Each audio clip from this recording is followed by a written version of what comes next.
అర్చకుల కొరకు మాత్రమే పనిచేస్తుంది అని మీకు ఘంటాపథంగా నేను తెలియజేస్తున్నాను.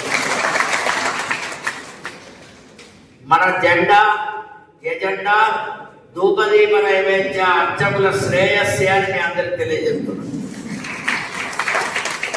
అదేవిధంగా మా క్రమశిక్షణ అన్న చైర్మన్ అన్న మా మాధవ్ అన్న సార్ దండపెట్టి ధన్యవాదాలు. మీ ప్రయత్నం మీరు చేస్తున్నారు. అయితే మన సమస్యల కొరకే ఎక్కువసేపు మిమ్మల్ని ఇబ్బంది పెట్టదలుచుకోలేదు. అరిగిపోయిన గ్రాంట్ ఫోన్ రికార్డు ఎంత చెప్పినా దండగే. అవునా కానీ ముఖ్యమైనటువంటి 4-5 పాయింట్లు చెప్తా, అక్కడితో మీకు విషయాలు చెప్తా. మనం ఎందుకు యాత్ర చేసుకుంటాం యాత్ర అనగానే మనం అందరం ఒక దగ్గర జమైనాం. మరి ఎందుకు జమైనాం అనేది కూడా మీకు తెలియాలి.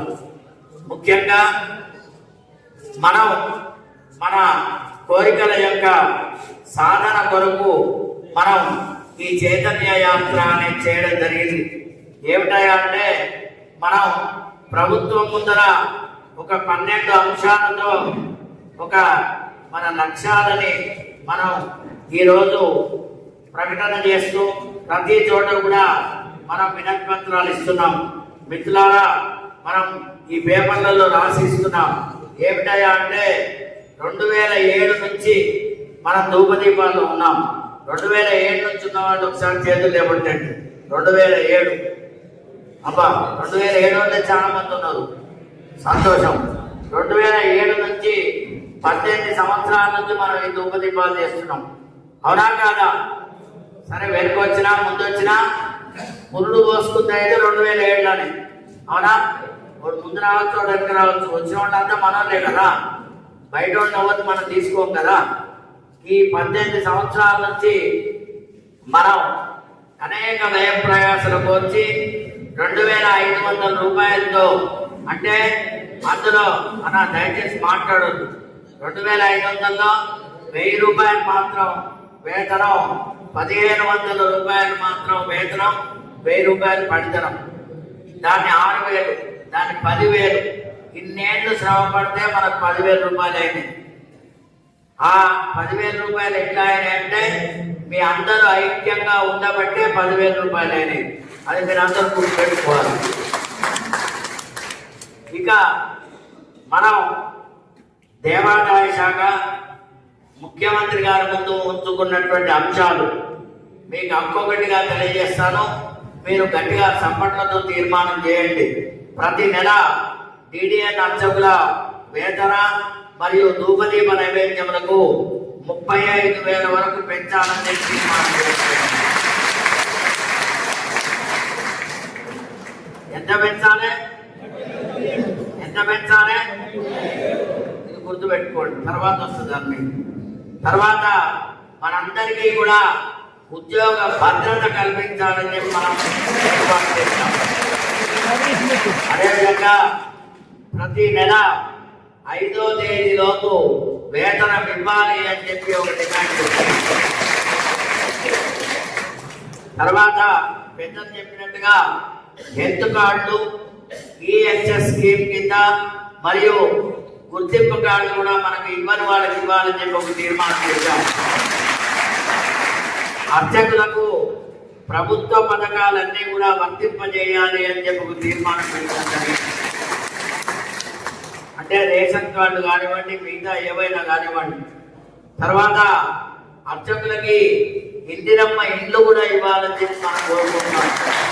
ఇప్పటికైనా ఎవరైనా ఇల్లు లేనటువంటి వాళ్ళు, అంటే 4-5 ఇల్లు కట్టిన వాళ్ళు కాదు, ఇల్లు లేని వాళ్ళు ఎవరు ఉంటే, స్థలం ఉంటే మీరు ఆ కాగితాలు తీసుకొని వెంకటాద్రి స్వామి దగ్గర రండి, మంత్రి గారి దగ్గర పోదాం. వాళ్ళకి ఇండ్ల స్థలం ఉంటే 5 లక్షల ఎత్తిస్తున్నాను. 5 లక్షల రూపాయలు మీకు ఇప్పించే బాధ్యత సంఘాన్ని అని తెలియజేస్తున్నాను. అదేవిధంగా ఇంతకుముందు మా గోపన్న చెప్పినట్టు అర్చక సంక్షేమ పథకాలపైన అవగాహన కల్పించాలి అని చెప్పి ఒక తీర్మానం చేయడం జరిగింది. తర్వాత అర్చకులకు పునశ్చరణ తరగతులు కూడా పెట్టాలి. ఇక్కడ మధ్య మధ్యలో మనం అన్నిటి పోయి మర్చిపోకుండా ఒకసారి మనం చదువుకున్న చదువు ముందుకు తీసుకుపోవడానికి పునశ్చరణ తరగతులు హైదరాబాద్ లో బర్కత్పురాలో ఉన్న అర్చక భవనానికి మరమ్మతులు చేయించి DDN అర్చకులకు అది కేటాయించాలి హైదరాబాద్. ఎందుకంటే హైదరాబాద్ లో ఎక్కడికి పోయినా 1500 రూపాయలకు లాడ్జి కిరాయి తక్కువ లేదు, మీ అందరూ తెలుసు అవునా? ఇదైతే మనకు 300 రూపాయలు వస్తుంది. 300 అంటే ఎక్కువనా? 1500 ఎక్కడ, 300 ఎక్కడ? రెండోది మనకి సెక్యూరిటీ ఉంటుంది. తర్వాత ప్రతి జిల్లాలో కూడా అర్చక భవన్ ఏర్పాటు చేయాలని చెప్పి మనం కోరుతా ఉన్నాం. తర్వాత ప్రభుత్వ ఆమోదిత 33 జిల్లాల ప్రకారంగా 3-1 కమిటీలు ఏర్పాటు చేయాలి. ప్రతి జిల్లా నుండి 2 DDN అర్చకులకి అందులో స్థానం కల్పించాలి అని చెప్పి ప్రముఖమైన డిమాండ్ చేస్తున్నాం. అంటే మీ అందరికి అర్థం కావచ్చు, ఎవరైనా కొత్త వాళ్ళని చేర్చాలన్నా, ఎవరైనా దురదృష్టవశాత్తు అర్చకుడు మరణించినా అతని ప్లేస్ లో తన కొడుకును కానీ ఎవరినైనా అపాయింట్ చేసినప్పుడు 3 దగ్గర సంతకం పెట్టించుకురమ్మంటారు. మీ దగ్గర ఉన్నదా అన్నది? ఎవరన్నా మారణాలు ఉన్నారా? అట్లా 3 సంతకం పెట్టాలి. ఇప్పుడు 3 ఎట్లున్నారంటే, వాడు తూర్పుకున్నాడు, వాడు పడబట్టుకున్నాడు, వాడు ఉత్తరానుకున్నాడు. ఇలా చుట్టూ తిరగాలంటే కిరాయిలే పోతుంది. కాబట్టి జిల్లాలు అంటే పెద్ద పెద్ద జిల్లాలో 3 ఉండాలి. ఆ 3లో ఒక అతను పెద్ద దేవాలయం అర్చకుడు ఉండాలి, 2 DDN అర్చకులు ఉండాలి. ఇట్లా ఉండాలనేది మన కోరిక. అట్లయితే మన అర్చకుడు బాధ మనకు తెలుస్తుంది. ఆకలిగా ఉన్నప్పటి మనం పోతే మనం కనిపెట్టదుగా తిండి దొరుకుతుందా? అయితే ప్రభుత్వం కాదని ప్రముఖ దేవాలయాల్లో DDN అర్చక కుటుంబాలకి ఉచిత శీఘ్ర దర్శనం కల్పించాలి అని చెప్పి మన ఐడి కార్డు చూపిస్తే జై అర్చక, అది జై అర్చక, ధూపదీప నైవేద్య అర్చకులు ఐక్యత. తాపాలన్న గారు ఎమ్మెల్యే గారికి ఫోన్ చేశారు. 10 నిమిషాల్లో వారు మన వేదికకు వస్తారు, నాకు నమ్మకం ఉంది. ఎందుకంటే ఇంతమందిని చూసినాక రాకుండా పోయేది ఏమి ఉండదు, మనం తక్కువ మంది ఉన్నాము. అయితే ఇవన్నీ కూడా తీర్మానం చేసినాం. ఇది చైతన్య యాత్ర ప్రారంభంలోనే ఈ తీర్మానాలు జరిగినాయి. అంటే ఇది ఇక్కడ ఒక్క దగ్గర వినిపించేది కాదు. మనం నిజామాబాద్ లో మొదలు పెట్టాం, అక్కడి నుంచి కూడా ఈ అంశాలన్నీ చెప్తా ఉన్నాం. ఈ అంశాలన్నీ మీరు విన్నట్టేనా? మీరు చప్పట్లతో ఒక్కసారి తప్పే. ఈ అంశాలన్నీ మీకు నచ్చినాయా, నచ్చలేదా? కావాలా వద్దా? అంటే మనం అడగకుంటే అమ్మాయినా పువ్వు పెట్టదా? మనం అడగాలి. అయితే మనం 5 నిమిషాలు వెనక కూర్చోనా 35,000 రూపాయలని మనం పెట్టాం, అవునా? 35,000 పెట్టామా? ఇప్పుడు నేను కొట్టించుకొని రాలే. మీరు నిజామాబాద్ పోండి, 6 రోజుల నుంచి యాత్ర నడుస్తుంది. అక్కడ సహాయక ఆఫీస్ లో ఉంది, అన్ని చోట్ల ఉంది. పత్రికా ప్రకటన 10 రోజుల కింద పత్రికలకు ఇచ్చినాం. అయితే మొన్న ఒక పెద్ద మనిషి ఆయన పేరు గంగు ఉపేందర్ శర్మ. ఆయన ఏం స్టేట్మెంట్ ఇచ్చిందంటే 25,000 రూపాయలు ఇవ్వండి ధూపదీప నైవేద్య అర్చకులు కానీ ఇచ్చిండు. మనకి 25,000 కావాలా, 35,000 కావాలా? 25,000 నిర్ణయించడానికి వాడెవడు అని నేను అడుగుతున్నా, మీరు చెప్పండి. వాడు మనకు అయ్య చుట్టమా, అమ్మ చుట్టమా? వాడెవడు? మన తోటి అర్చకుడైతే మనం గౌరవిద్దాం. కానీ మన ధూపదీప నైవేద్య అర్చకుల్ని చిన్న చూపు చూసిన వాడు ఎవడైనా వాడిని వదిలిపెట్టే ప్రసక్తే లేదని నేను మరి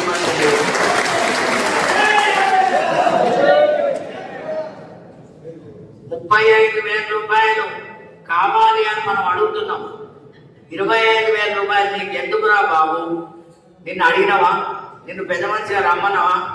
అని మేము పిలుస్తేనే నేను ధూపదీప నైవేద్య అర్చకులు అర్చక సంఘాలు ఆయన పిలుస్తాయా? పిలవనప్పుడు నీకెందుక? నిన్న వాడని అడిగిందా వచ్చి మాకు 25,000 కావాలని, మాకు 35,000 కావాలని మేము తీర్మానం చేసుకున్నాం. నిన్నేం మొఖాంత పుచ్చుకోమల్లే, నిన్నేం వచ్చి 35,000 చెప్పవండలేం. మా బాధ మేము పడతాం. ఇదే నువ్వు 1000 స్తంభాల గుళ్ళో ప్రధాన అర్చకుడిగా పనిచేస్తూ ₹1,00,000 జీతం తీసుకుంటున్నావు. మరి నీకు 30,000 ఇవ్వాలని మేము అందరం తీర్మానం చేస్తాం. తీసుకుంటావా? నీకు ₹1,00,000 జీతం కావాలి, ప్లేట్ల పైసలు కావాలి, మంచిగా సంపాదించుకోవాలి. అవతల మీద ఏడుస్తావు. నీకు అవసరమైంది మిత్రులారా. మనం కనుక ఈ ధిక్కార స్వరం వినిపించకుంటే గతంలో మనకు ₹15,000 వేతనం అయ్యే పరిస్థితి వచ్చినప్పుడు దాన్ని ₹10,000 తగ్గించిన దొంగలు వీళ్ళందరూ అని నేను మనవి చేస్తున్నాను. ఆనాడు కూడా పెద్దలు వారిని అందరినీ కూడా మేము కలిసినప్పుడు అయిపోయే సమయానికి మన ధూపదీప నైవేద్య అర్చకులతోనే ₹10,000 వేతనాలు ఇవ్వాలని చెప్పి సంతకాలు పెట్టి సీఎం ఆఫీస్లో ఇచ్చినటువంటి పెద్దలు వీళ్ళు. నేను 10,000 తెచ్చినా అంటే నీకు ఎవరినేమన్నాడా? నీకు మీరు అడిగినావా? మేము మాకు కావాలి 20,000 15,000 మేము అడిగినాం. నువ్వు వాడికి ఇచ్చింది చెప్పి 10,000 నేను తెచ్చినా అంటే నువ్వు నేనైతే ఇవ్వద్దు. అవునా? అవసరమా? మీరు చెప్పండి. ఎవరు తప్పు చేస్తలేదు. ఈ కొంత ఒక వాసుదేవ శర్మనే కాదు, ఇక్కడ చాలా మంది తొత్తులుగా పనిచేస్తున్నారు. మనం ధూపదీప నైవేద్య అర్చకులం. మన అర్చకుల యొక్క శ్రేయస్సును పక్కకు పెట్టి పదవుల కోసం పాకులాడుతున్నటువంటి కొంతమంది కరీంనగర్ జిల్లాలోనే ఉన్నటువంటి వాళ్ళు ఆయనకు ఒత్తాసు పలుకుతూ అన్ని పథకాల పైన అన్నిటి మీద ఇబ్బంది పెడుతున్న మాట వాస్తవమా కాదా నేను మిమ్మల్ని అడుగుతాను. ఇవాళ ఒకటి పెట్టిండు. నిన్న రాత్రి సంపత్ నాగరాజు అనే ఒక వ్యక్తి పెట్టిండు. అందులో గ్రూపులలో మీ అందరు చూసారో లేదు. మిత్రులారా, మనం యజ్ఞం ఎంత పెద్దగా నిర్వహించామో మీ అందరికి తెలుసా తెలియదా? యాగం నిర్వహించామా లేదా? ఎంతమంది వచ్చింది ఇక్కడ యాగానికి? ఒకసారి చేతులు ఏమంటే యాగం శాస్త్రీయంగా అయిందా అశాస్త్రీయంగా అయిందా మీరు చెప్పండి.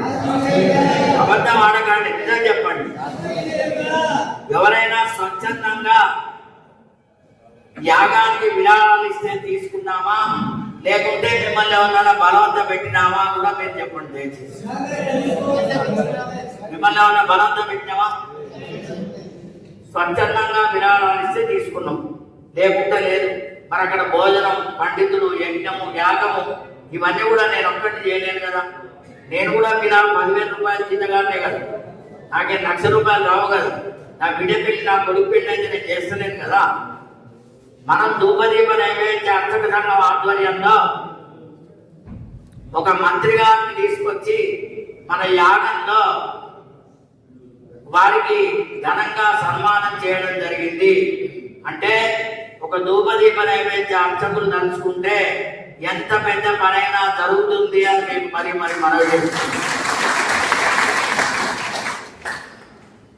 అయిపోయిన పాత గ్రాండ్ మంత్రి గారు పట్టుకొని ఉపేంద్ర శర్మ నేను సీఎంను పిలిచినా, పిఎంను పిలిచినా, అరే నీ ఊళ్ళోకి వచ్చి నువ్వు పోయి దండం పెట్టినావు, దానికి ఏం చేయాలి? నిన్ను ఎవడన్నాడు? మా గురించి నువ్వు మాట్లాడకు, మాతో నీకు అవసరం లేదు, మాకు చేతనైన కాడికి మేము చేసుకుంటాం. అనవసరంగా నువ్వు ఈ చిల్లరగాళ్ళను చెంచా బ్యాచ్ని పట్టుకొని నువ్వు ఇట్టే పిచ్చిగా చేస్తే దీనికి తగిన శాస్త్రి ఒకరోజు ధూపదీప నైవేద్య అర్చకులే తెలియజేస్తానని చెప్పి నేను మరి ఆ సంపత్ నాగరాజు పెట్టిండు. మనం అందరం అడగాలి, బాబు ఎవరిచ్చారు డబ్బులు? ఎవరి దగ్గర నువ్వేమైనా ఇచ్చినవా? నీ ఇంట్లో ఏమైనా అడుగుతున్నావా? నీ తల్లి దగ్గర అడుగుతున్నావా? ఎవరి దగ్గర అడుగుతున్నావు మేము పైసలు? నా ఇంటి పెళ్లికి అడుగుకున్నా, లేకపోతే నా బిడ్డ పెళ్లికి అడుగుకున్నా? దేనికి చేసినాం? ఒక యాగం చేసినాం. ఒక్కటే గుర్తుపెట్టుకోండి మిత్రులారా, ధూపదీప నైవేద్య అర్చక సంఘం దినదిన ప్రవర్ధమానంగా అత్యంత పై స్థాయికి పోతుందని చెప్పి ఓర్వలేక చాలా మంది దీని మీద ఇబ్బంది పాలవుతున్నారు. మనం యాగం చేసినాం, మనం అర్చకులం అంటే బిచ్చం ఎత్తుకునేటోళ్ళమనే అర్థం. ఒక రకంగా మేము బిచ్చం ఎత్తుకొని యాగం చేసినాం. నీకు దమ్ముంటే ₹1,00,00,000 పెట్టి యాగం చేయి, మేము వద్దరం ఏమన్నా వద్దరం అవమని ఆయన పిలిచి కూడా పోతాం యాగానికి. ఆ యాగాల పేరు మీద, యజ్ఞాల పేరు మీద అంటే అసలు వీళ్ళు అర్చకత్వంలో పుట్టినరా లేదా అనే సందేహం వస్తుంది. అర్చకుడు అన్నవాడు యజ్ఞయాగాలు క్రతువులు చేయాలని ప్రమాణం ఉన్నదా లేదా? మీరందరూ అర్చకులే ఉన్నదా లేదా? అంటే మరి యాగం యజ్ఞం చేస్తే అర్చకుడు వాడి సొంత ద్రవ్యంతో పెట్టుకునే స్థాయిలో మనం ఉన్నామా? మరి నీ ఊళ్ళో రామాలయంలో కళ్యాణం చేస్తే ఊరంతా నీకు చెంద అడుగుతావు, నువ్వే డబ్బులన్నీ పెట్టి రాముల వారి కళ్యాణం చేయడాలు. రేపు మీరు ఎవరో ఆ సంపత్ నాగరాజు అదే అడగాలి. నీ ఊళ్ళో శ్రీరామరావు కళ్యాణం చేస్తుంది ఆయన, ఎవరిని డబ్బులు అడగవచ్చు, ఆయనే అన్నదానం పెట్టి చేయాలి. చేస్తుందా? అంటే నువ్వు చేస్తే సంసారం, అవతలోడు చేస్తే వ్యభిచారమా? ఇదేనా పద్ధతి? ఇదేనా? ఇట్లా ప్రతి సమయం రథయాత్ర దగ్గర నుంచి ఎంతో ఓపికగా మనం పని చేసుకుంటూ పోతున్నాం. మనం పని చేస్తున్నా కొద్ది మన మీద రాళ్ళు వేసుకుంటాం. ఏ రాళ్ళు వేసినా, ఏ పుండ్రాళ్ళు వేసినా ధూపదీప నైవేద్య అర్చకులు భయపడరు, బెదరరు అని నేను మీ అందరూ కూడా చెప్తున్నాను. ధూపదీప నైవేద్య అర్చకులం అంటే మా దగ్గర డబ్బులు తక్కువ ఉండొచ్చు, మాకు జీతం తక్కువ రావచ్చు, కానీ మాకు ఆత్మాభిమానం మాత్రం ఎప్పుడు కూడా తగ్గదు అని చెప్పి నేను మరి ప్రతి దగ్గర ఇక్కడ మీటింగులు పెట్టి వాళ్ళకి జనం ఉండరు. మిత్రులారా గుర్తుపెట్టుకోండి, వాళ్ళకి జనం లేక ఈ చర్చాగాలను పట్టుకొని మన ధూపదీప నైవేద్య అర్చకులకే మాటలు చెప్పి వాళ్ళకి మీటింగ్లో కూర్చోబెట్టుకొని వాళ్ళ గురించి మాట్లాడిన నాదుడే ఉండడు. సరే మాట్లాడకపోతే పోతుంది, మేమేం అంటలేము. మొన్న సెలక్షన్ కమిటీ సర్క్యులర్ వస్తే కూడా ఈ ఉన్నటువంటి దొంగలందరూ జమై ధూపదీప నైవేద్య అర్చకులు సెలక్షన్ కమిటీ మెంబర్గా ఉండొద్దని చెప్పి సర్క్యులర్ తీసుకొచ్చారు. అంటే మేమే ఉండాలి, మా చేతి కింద వాళ్ళు చేతులు కట్టుకోవాలంటే చేతులు కట్టుకునే ముచ్చటే లేదని చెప్పి ఇక్కడ ఉన్న పెద్ద మనుషులందరినీ మంత్రి గారి సమక్షంలో తీసుకుపోయి ఒక్క రోజులోనే ధూపదీప నైవేద్య అర్చకులకు కూడా సెలక్షన్ కమిటీలో స్థానం కల్పించాలి అని చెప్పి బాజాప్తుగా సర్కులర్ తీసుకొచ్చిన ఘనత మన ధూపదీప నైవేద్య అర్చకులు. అవన్నీ కూడా మా దగ్గర ఉన్నాయి. ఐడి కార్డులు కూడా వీళ్ళు ఎవరిదైనా మిత్రులారా, ఐడి కార్డుల సర్కులర్ తెచ్చింది కూడా మన ధూపదీప నైవేద్య అర్చక సంఘమే అని చెప్పి మరి మనం ఇక్కడనే ఇచ్చినాం. మనం ఐడి కార్డుల గురించి పోతే అక్కడ మన వాళ్ళే ధూపదీప నైవేద్య అర్చకత్వంలో ఉంటూ ధూపదీప నైవేద్య అర్చకులకి శత్రువులుగా మారినటువంటి ధూపదీప నైవేద్య అర్చకుల్ని మీరు దూరం పెట్టాలి. ఫస్ట్ అది గుర్తుపెట్టుకోండి. అది నేనైనా కావచ్చు, నన్ను కూడా దూరం కొట్టండి. మీ సంఘానికి ఎవడైతే మీకు బాగా చేస్తాడో ఈ చర్చాకి వద్దు. ₹1,00,000 జీతగాని దగ్గర పోయి వాడి ఛాయ్ బిస్కెట్లకు వాడి మోచేతి నీళ్ళకు అలవాటై వాడి దగ్గర పోయి మన ఆత్మాభిమానం తప్పుకోవాల్సిన అవసరం లేదు అని చెప్పి మీ అందరికీ కూడా మరి అడగండి. మీరు రేపు పొద్దున్నే ఆ బ్యాచ్ ఉన్నది కదా, ఆ బ్యాచ్ మళ్ళీ ఒక మీటింగ్ పెట్టినప్పుడు అడగండి, అయ్యా ధూపదీప నైవేద్య అర్చక సంఘం పిలుస్తేనే మేము సమావేశాలకు పోతాం, మీరు పిలిస్తే మేము రాము అని చెప్పి ఖచ్చితంగా చెప్పండి.